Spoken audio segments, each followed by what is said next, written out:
Bonjour à tous les deux. Bonjour. Les Européens n'en finissent donc plus d'écoper la dette grecque et pourtant le trou semble de plus en plus béant. Athènes est presque dans l'incapacité de rembourser, les États sont divisés sur les moyens de l'aider. On revient petit à petit à la situation de 2008. Question aujourd'hui, l'euro va-t-il passer l'hiver, Eric? Pas moi, du coup, hein. oui. C'est bizarre, hein. Comme ça fait des années que tu nous dis que l'euro est mort. J'ai jamais dit que l'euro était mort, j'ai dit que c'était un enfant mal né. Et on s'en aperçoit, c'est Qui tout. ne cessait de grandir quand même. On va y revenir. Oui, mais trop, jusqu'à tuer son père et sa mère.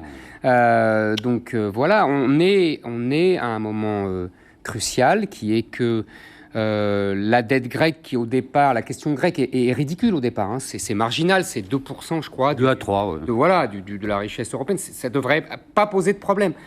Mais en fait, ça pose un gros problème parce que ça montre que l'euro est une monnaie mal faite au départ. C'est-à-dire qu'il y a des malformations au départ parce qu'on ne fait pas une monnaie avec une zone économique aussi dissemblable, avec des pays qui n'ont pas la même productivité, la même richesse, la même... ce ne sont pas des pays qui devraient s'accorder. C'est triste, mais c'est comme ça. Alors je sais que ça attriste tous les Européens qui veulent absolument que la politique s'impose à l'économie, mais là, en l'occurrence, l'économie se venge. Ça, c'est une première chose. Deuxièmement, on va nous dire, mais il faut toujours plus d'Europe, les eurobonds, et il faut un système fédéral pour qu'il y ait une solidarité.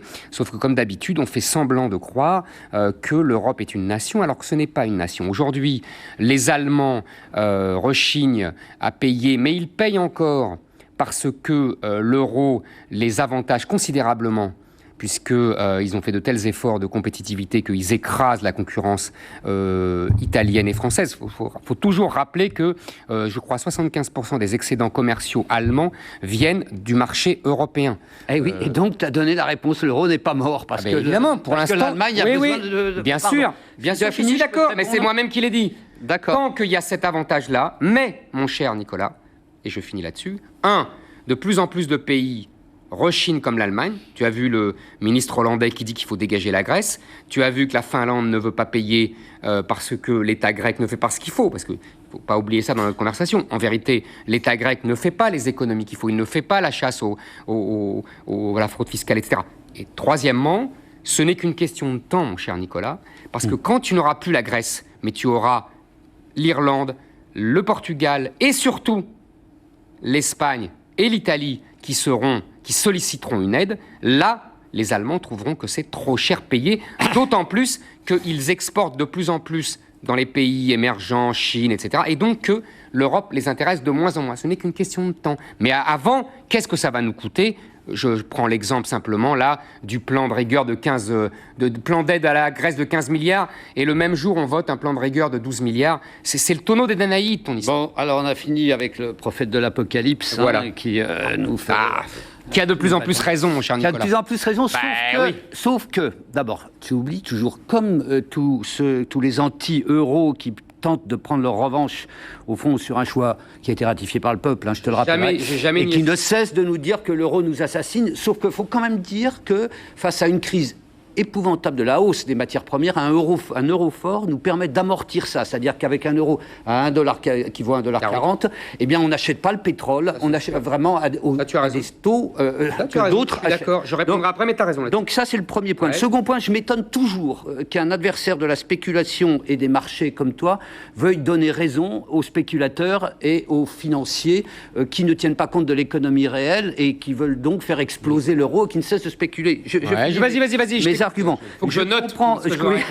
Je comprends pas non plus que tu ne veuilles pas accepter au fond une vision plus évolutionniste et qui voudrait que l'Europe, qui effectivement n'est pas l'euro et qui n'est pas né dans les meilleures conditions, eh bien progresse de crise en crise. Ça a toujours avancé comme ça l'euro, vraiment. Et au fond, ce vers quoi on pourrait aller Je dis bien pourrait, parce qu'effectivement, il y a des arguments que tu développes qui sont justes, qui sont qu'on est dans une crise plus grave, donc effectivement, des incidents, des crises peuvent nous mettre au bord de l'explosion. Je dis bien au bord. Mais elles peuvent aussi nous permettre de rebondir, et moi, c'est ce que je crois. C'est-à-dire qu'enfin, on va en venir, au fond, à une harmonisation de fait, une harmonisation fiscale, une harmonisation économique, avec l'Allemagne, la France, enfin, et les États-Unis d'Europe, et les pays fondateurs, et voilà. Mais simplement, comme Jean Monnet, je terminerai là-dessus, comme tu peux pas imaginer là-dessus et que tu bondis sur ta chaise comme un cabri.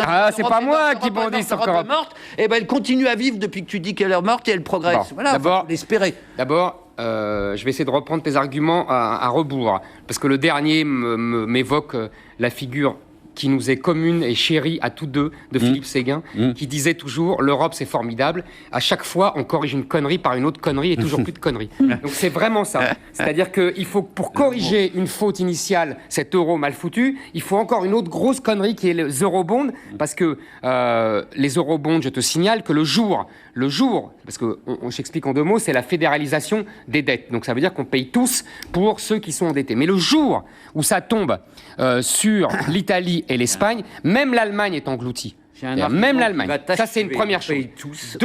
Mais oui, mais évidemment. On est à 440 milliards. La réponse de Nicolas, c'est l'argument qui tue. Toute comparaison ne vaut pas, mais c'est comme pour la Côte d'Ivoire ou d'autres pays africains, la Grèce, je veux dire, d'une certaine façon. C'est-à-dire qu'on paye pour des pays qui, en même temps, nous aident à vivre. C'est-à-dire qu'ils nous achètent des produits. C'est-à-dire que la Grèce, au fond, ce marché européen, eh bien, il faut s'y faire. Il y a des pays, au fond, qu'on aidera, mais qui nous aident à nous développer. Donc on aidera jusqu'à la fin des temps. On aidera, mais parce que ça fait partie de la dynamique. Nicolas.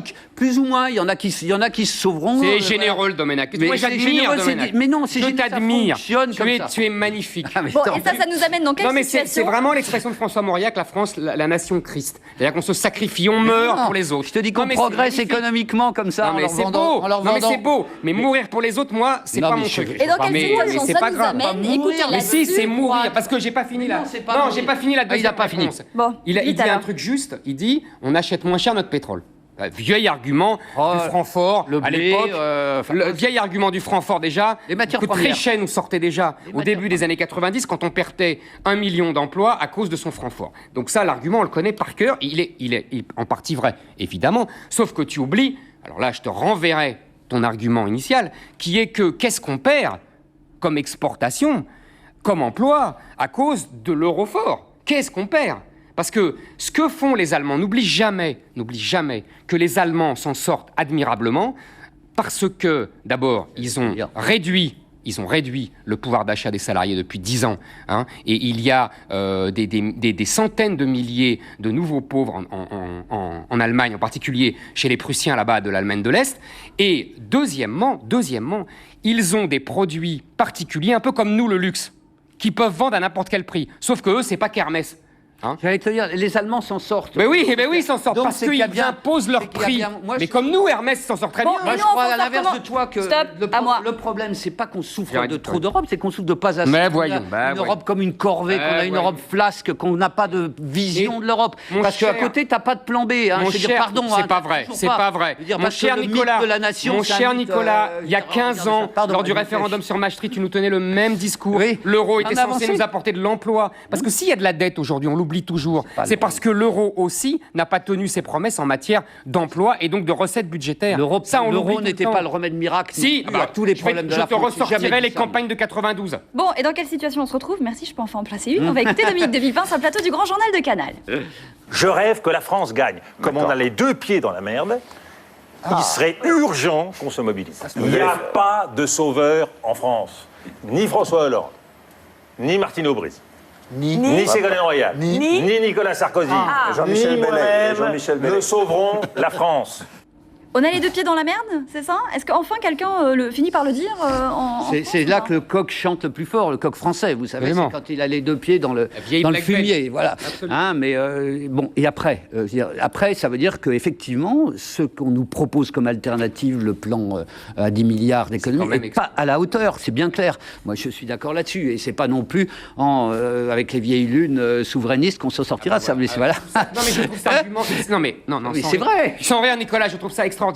Oui. Parce que tu devrais au moins Mais c'est pas l'euro avoir qui nous a mis ça. Mais bien sûr que si. Tu devrais au moins avoir l'humilité. Hein, Tu devrais je pense au que moins c'est- avoir l'humilité de reconnaître Le que néo- les choix faits depuis 84, acte unique insuffisant. de ton maître Jacques Delors, acte unique qui nous jette dans la mondialisation, puis entrée de la Chine dans l'OMC qui détruit des millions d'emplois, puis l'euro avec une monnaie qui manifestement est surévaluée et qui donc, plus la concurrence des Allemands que j'ai expliqué tout à l'heure, détruit encore des emplois, tu devrais au moins reconnaître que les choix qui ont été faits depuis 25 ans ont été une succession d'erreurs funestes. Non. Alors ne donne pas la leçon à ceux qui étaient contre ces choix en disant « Ah, bah alors votre S'ils plan B, avaient il est proposé- nul. s'ils avaient Mais c'est le proposé- plan A qui est nul. » S'ils avaient proposé une alternative crédible, je veux dire, le peuple français qui est tout sauf sot, je veux dire, là, Attends. il y a eu un vote. Allez, faut Il y a eu que- deux votes. ce thème. Il y a eu deux votes. Hein, 50,55%, je crois, pour le oui Maastricht. Et il y a eu 53 ou 54 pour le non en 2005,